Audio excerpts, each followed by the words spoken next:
Welcome to the electrolytic cells video. By the end of this video, you should understand how an electrolytic cell differs from a voltaic cell. You should be able to describe different applications of electrolytic processes, and you should be able to perform calculations using Faraday's law. Since this video is entirely about thermodynamically unfavorable processes, I want to back up a little bit and talk about how we get thermodynamically unfavorable processes to occur in the first place.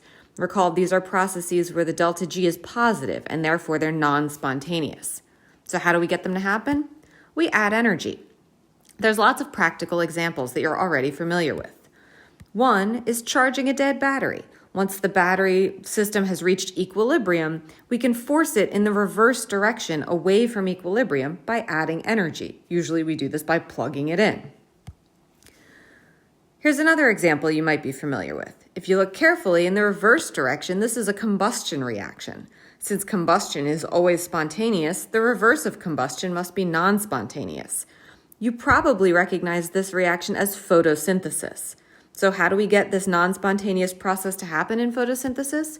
We use sunlight for energy. Another example is coupled reactions. This is when we use the energy produced by one spontaneous reaction to power a non-spontaneous reaction. And finally, the focus of this video, electrolytic processes. This is when we use electrical energy to power a non-spontaneous process. This is actually the same as charging the dead battery in the beginning. So let's first zoom in on coupled reactions, and then we'll zoom in for the rest of the video on electrolytic processes. So a coupled reaction, again, is when we use a thermodynamically favorable reaction to power a thermodynamically unfavorable reaction. In other words, we can use a reaction with a negative delta G to power a reaction with a positive delta G. When we add the delta G's of those reactions together, we get an overall negative delta G. For example, if you're taking biology, you might be familiar with this process. The synthesis of sucrose from glucose and fructose is a non-spontaneous process with a positive delta G. However, if we couple it to the conversion of ATP to ADP, which is a spontaneous process and a negative delta G, we get an overall negative delta G. In other words, we're using the free energy produced by the first reaction to power the second reaction. And now to the focus of this video, electrolytic processes. Again, this is when we use electrical energy, like from a battery, to drive a non-spontaneous process. Before we go any further, I want to differentiate the two types of electrochemical cells we'll talk about in this unit. Up to this point, we've been talking only about voltaic cells. These are cells where we use a chemical reaction to produce electrical current. These are spontaneous processes, and they result in things like batteries. Now we're going to turn our attention to electrolytic cells. This is where we have a non-spontaneous process that uses electrical current to produce a chemical change.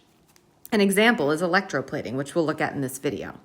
So again, to drive this point home further, electrolytic processes are thermodynamically unfavorable. They are non-spontaneous. Therefore, they require external energy input, and they'll have a negative cell voltage. Some common examples that we're going to look at here are electrolysis and electroplating. Let's start with electrolysis. Electrolysis is when we force a current through a cell to produce a chemical change that would not otherwise occur. A common example of this is electrolysis of water, where we split water molecules into hydrogen gas and oxygen gas. Looking at the two reactions that must occur for this to happen, we see that the oxidation half reaction has a negative voltage and the reduction half reaction has a negative voltage. When added together, the E cell is negative. Therefore, this process is non-spontaneous. This should be consistent with your everyday experience. You've probably never witnessed water spontaneously decomposing into hydrogen and oxygen gas. However, if you attach a battery, you can power this process. You can force an electricity through the cell and cause this otherwise non-spontaneous process to occur. How much energy do you need to put in? Well, at least positive 2.06 volts. Another common example is electroplating. This is the depositing of one metal onto a different metal. In the diagram shown here, we're depositing silver onto a metal spoon. Note that the metal spoon is merely the surface the silver is being deposited onto. It's not involved in the reaction, and the material it's made out of is really inconsequential, as long as it's something that will conduct. The anode in this case is the metal you're plating with. We're going to take the silver atoms from the electrode, and we're going to cause them to become ions that go into solution. When that happens, the electrons move through the cell. Interestingly, though, the silver is also what gets reduced. Now, the cathode is the object we're plating onto, but again, the spoon is not involved in the reaction. Instead, these electrons travel through, grab a silver ion, and convert it into a silver atom, which then deposits onto the spoon. So in this case, the metal we're plating is both oxidized and reduced. This is something that would not spontaneously occur. We can quantify the amount of charge that moves through the cell using Faraday's law. This will allow us to calculate how much metal is deposited. So Faraday's law tells us that the amount of charge, represented by Q, that flows through a cell is related to the current, represented by I, and the time, represented by T. In order to better understand what's going on in this equation, I've rewritten it using words. So we're saying that the current that's measured in amps is equal to the charge, measured in coulombs, divided by the time, measured in seconds.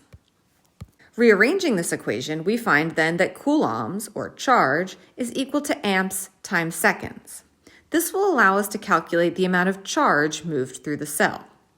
In order to do useful calculations with this, we need to be able to relate charge to the amount of metal plated onto the cell. In order to do this, we're going to go through moles.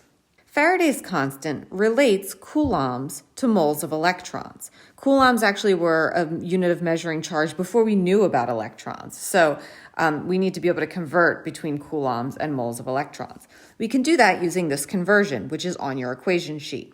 I should also note that this equation is on your equation sheet. So if we divide the coulombs by Faraday's constant, 96,500, we get the moles of electrons transferred through the cell. Once we know the moles of electrons, we can use the half reaction to determine how many atoms have been plated onto an object. Let's look at an example. A current of 5 amps flows for 400 seconds. How many grams of silver will be deposited? This is an example referring directly back to the electroplating example we looked at before, where silver was being plated onto a spoon. So first I need to determine how many coulombs of charge were moved through the cell. I know that coulombs are going to be equal to amps times seconds, so doing some math, I find that 2,000 coulombs have been moved through the cell. This value isn't super useful to me, so I need to convert it to moles. I do this by dividing by Faraday's constant, 96,500, and find that 0.0207 moles of electrons have moved through the cell. I know that every one electron that moves through the cell will produce 1 atom of silver because it's in a 1-to-1 ratio in the half reaction. Therefore, I know that 0.0207 moles of silver have been deposited. Note that it's not always a 1-to-1 ratio. You have to be careful to consider the half reaction that's occurring. From there, it's a simple mole conversion. I know how many moles of silver have moved through the cell, so I can multiply that by the molar mass to determine that 2.24 grams of silver have been plated onto the spoon. Here's an example to try on your own. Pause the video here, and when you come back, I'll reveal the answer. Quick note, this is an example where it's not a 1-to-1 ratio between electrons and atoms. Welcome back. Here's what you should have gotten. First, we calculated the amount of charge moved through the cell by calculating coulombs. Then we converted those coulombs to moles of electrons using Faraday's constant. Then we considered our mole ratio. Since M had a charge of 2+, that means it must have gained 2 electrons to become neutral M. Therefore, it's a 2-to-1 ratio, so we've deposited half as much M as we had electrons. From there, we can use the mass from the problem to determine the molar mass of M, and from there, the periodic table tells us that M must be manganese. That brings us to the end of this video. Let's review our goals. First, we looked at how an electrolytic cell differs from a voltaic cell in that it uses electricity to power a non-spontaneous process, whereas a voltaic cell uses a chemical process to produce electricity.